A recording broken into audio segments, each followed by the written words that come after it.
एक भव्य प्राचीन ग्रंथ सिर्फ एक पौराणिक कथा से आगे बढ़कर पूरी की पूरी सभ्यता के लिए एक सांस्कृतिक ब्लूप्रिंट यानी रूपरेखा कैसे बन जाता है।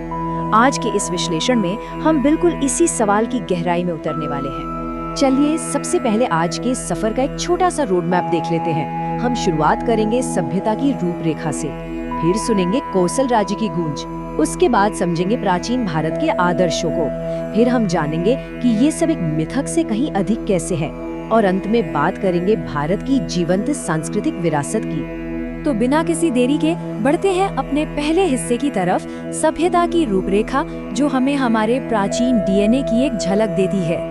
रामायण ये सिर्फ एक प्राचीन कविता बिल्कुल नहीं है। इतिहास के किसी भी आधुनिक छात्र के लिए ये प्रारंभिक भारत के आध्यात्मिक और पारिवारिक डीएनए को समझने का एकदम सीधा झरोका है। इस महाकाव्य में उस युग के समाज की इतनी बारीक झलकियां छिपी हुई हैं जो आज भी हमें हैरान कर देती हैं। अब आते हैं दूसरे भाग पर, कौशल की गूंज और इस महाकाव्य का असली ऐतिहासिक आधार।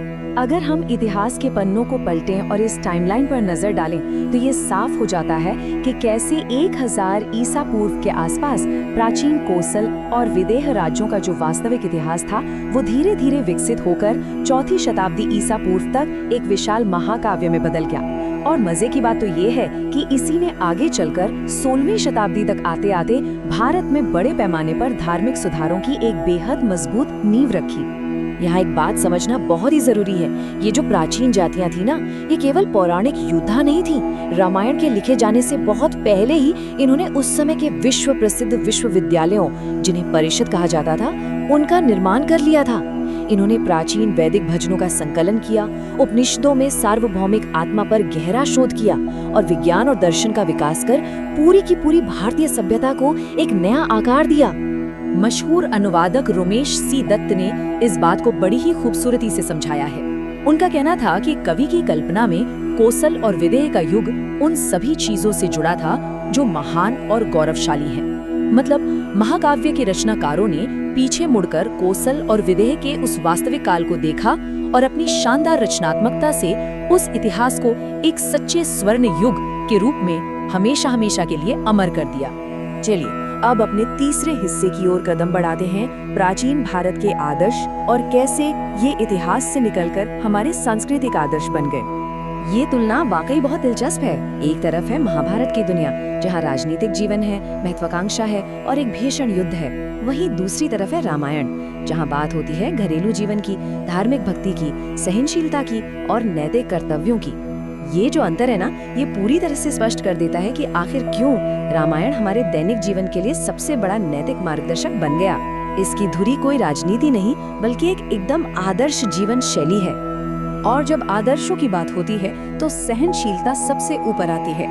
भगवान राम का 14 वर्ष का वनवास सहनशीलता के आदर्श के लिए एक सबसे सटीक रूपक है।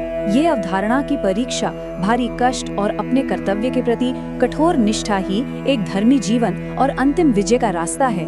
ये बात गहराई से दर्शाती है कि कैसे प्राचीन समय में हर आर्य छात्र से ये उम्मीद की जाती थी कि वो कठिनाई, अनुशासन और आत्मत्याग के जरिए अपने जीवन को ढाले।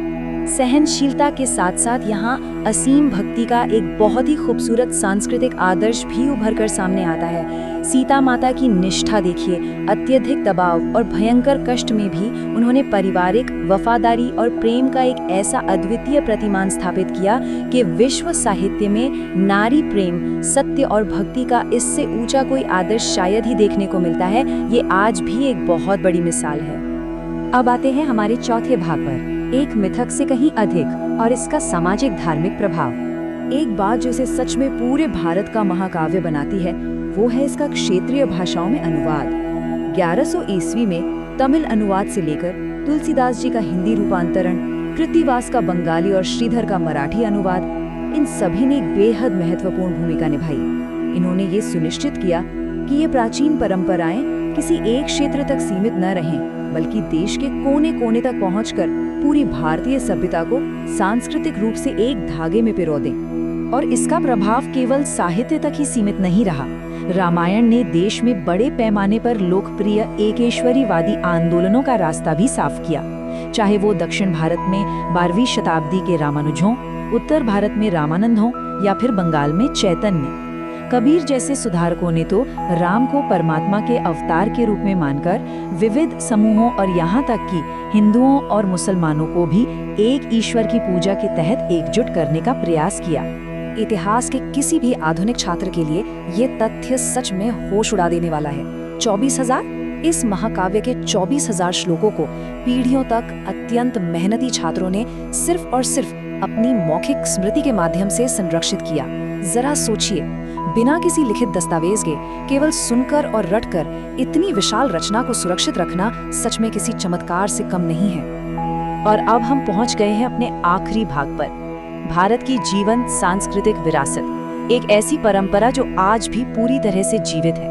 आधुनिक विद्वानों ने भी लंबे समय से इन पृष्ठों में निहित अपार आध्यात्मिक संपदा को मान्यता दी है। प्राचीन भारत के ज्ञान, साहित्य और धर्म को स्पष्ट करने के लिए जो समर्पण देखने को मिलता है वो ये साबित करता है कि इसके भीतर जो श्रेष्ठ सत्य छिपे हैं वो आज भी उतने ही प्रासंगिक हैं। आज भी ये महाकाव्य एक ऐसे लोकप्रिय विश्वास की मजबूत रीढ़ है जो कर्मकांडों से परे प्राचीन नायकों को महान ईश्वर के सांसारिक अवतार के रूप में देखता है। आधुनिक भारत के हलचल भरे गांवों से लेकर प्राचीन तीर्थ स्थलों तक ये विश्वास गहराई से पनपता है। ये इस बात का जीता जागता प्रमाण है कि प्राचीन कौशल की वे महान परंपराएं कभी खत्म नहीं हुई, वो आज भी हमारे बीच सांस ले रही हैं। इस पूरे विश्लेषण को खत्म करने से पहले हम सबको एक बात पे जरूर गौर करना चाहिए। एक ऐसी अविश्वसनीय सच्चाई है जो इस ग्रंथ को मात्र साहित्य के दर्जे से बहुत ऊपर ले जाती है।